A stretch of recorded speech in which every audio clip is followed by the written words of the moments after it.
নতুন আবার একটি সুন্দর ব্লগের সাথে ফিরে আসলাম। আশা করছি সকলে খুব ভালো আছে, সুস্থ আছো। ভিডিওর শুরুটা দেখে আর টাইটেল থাম্বনেল দেখে বুঝে গেছো আজকে একটা ভীষণ স্পেশাল দিন। হ্যাঁ, আমাদের বাড়ির পুজো আগামীকাল।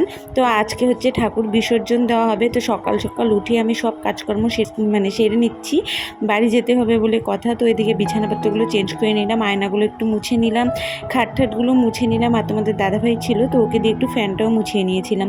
তো ও বাড়িতে থাকাতে আমাকে মুছতে দিচ্ছিল না, তো আমি বলেছিলাম যে একটু ফ্যানটা মুছে দাও। আর যেহেতু সাদা ফ্যান না, খুব তাড়াতাড়ি নোংরা হয়ে যায়। তো এদিকে বিছানাপত্র তাড়াতাড়ি করে পেতে নিচ্ছে, আর ভীষণ তাড়াহুড়ো করে কাজকর্ম করছি, কেন কি অনেক তাড়াতাড়ি ঠাকুর বিসর্জন দেওয়া হবে। এই মনে করো 9টা-10টার মধ্যে পুরোহিত মশাই এসে বিসর্জন দিয়ে যাবে আর কি। তারপরে প্রতিমা নিয়ে বেরোবে আর কি।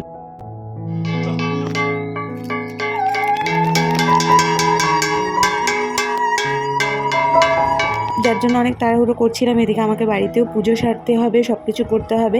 তো তারপরে আর ব্লগ করা হয়নি। তো রেডি হয়ে আমি একবারে চলে এসেছি। আর এসেই দেখি মানে ঠাকুর বের করা হয়ে গেছে, ঘট বিসর্জনও হয়ে গেছে। তো যার জন্য আর ইন্ট্রো দিতে পারিনি সামনে থেকে। তো নিয়ে বেরিয়ে পড়েছে। তো বিসর্জন দেখতে আমি আর যাইনি, তো আমার ফোনটা দিয়ে দিয়েছিলাম, তো ওরাই ভিডিও করেছিল।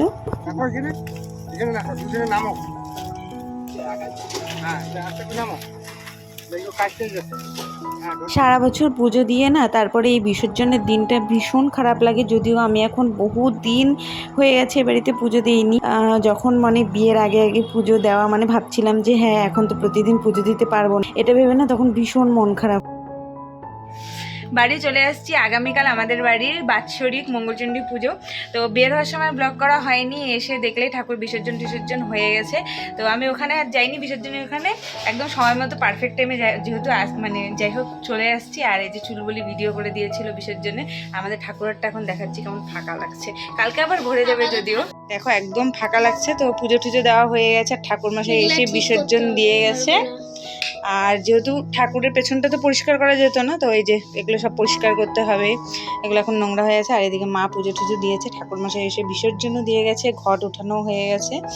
তো কালকে নতুন ঠাকুর বসবে। আমি আমুড়ি খেয়ে নিয়েছি, এখন হচ্ছে চেঞ্জ করে এদিকে এক ঢিপ বেলপাতা রাখা আছে, এগুলো বসে বসে এখন ফটাফট ছিঁড়বো। আজকে পুজোর প্রচুর কাজকর্ম হবে, সেগুলো তোমাদের সাথে শেয়ার করব। তো চলো আজকের ব্লগটা তোমাদের ভীষণ ভালো লাগবে, দেখতে থাকো।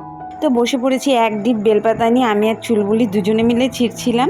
আর আজকে যে এত ভীষণ গরম, পুজোর দিন যেদিন সেদিন আরও গরম ছিল। তো তারপরে ব্লগ করা হয়নি। মা এদিকে রান্নাবান্না করেছে, দেখো কচু শাক, করলা ভাজা, ডাল কোয়াশ দিয়ে করেছিল, আরও একটা মিক্স সবজি ছিল যেটা আমাকে এখনও দেওয়া হয়নি, আর টেবিলেও ছিল না। তার সাথে ছিল এখানে পাঁপড় ভাজা। তো এগুলোই ছিল আজকে রান্নাবান্না, যেগুলোর মধ্যে আমি একটাও করিনি।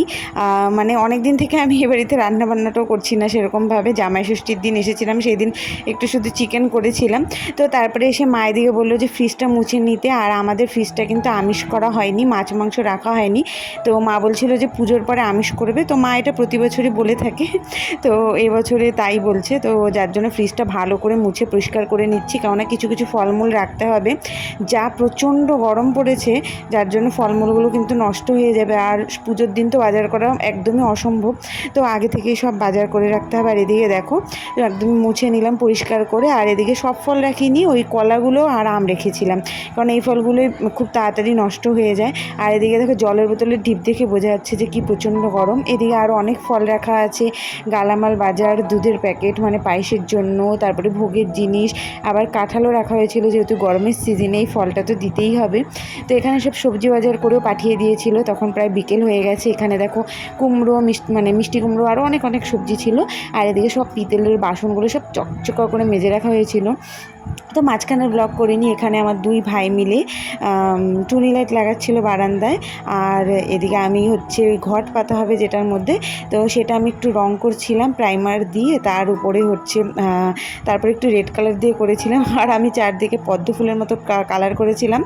আর কোনো হ্যান্ড ব্রাশ ছিল না সেরকমভাবে, যার জন্য কালারটা একদমই করা যাচ্ছিল না। আর সেরকম আমি একটা আঁকতে পারি না, তো মোটামুটির মধ্যে এঁকে দিচ্ছিলাম। আর পদ্ম ফুলটা না প্রথমে ভেবেছিলাম যে ভালো লাগবে, তারপরে অতটা ভালোও লাগছিল না, যদিও এই জায়গাটা কিন্তু দেখা যাবে না, কেননা ঘট এই জায়গাটায় পাতা হবে। তো ফাইনালি এই যে দেখো এগুলো সব লাগানো হয়ে গেছে, আর মা সবসময় এগুলো লাগায় না, পুজোর দিনই লাগায়। তো ঘরগুলো পরিষ্কার করে নিয়েছে, আর এদিকে সব টুনি লাইটও লাগানো হয়ে গেছে। তো প্রায় অনেকটাই রাত হয়ে গিয়েছিল। তো চলো এই ব্লগটা এখানে এন্ড করছি। আর ফুলমালা কালকে আনা হবে, মানে পরের দিন পুজোর দিন আনা হয়েছিল, তো সেদিনই লাগানো হয়েছিল। তো আজকে একটু ফাঁকা ফাঁকা লাগছে, কালকেই ভরে যাবে। তো চলো ব্লগটা এখানে শেষ করছি, দেখা হচ্ছে নতুন ব্লগের সাথে।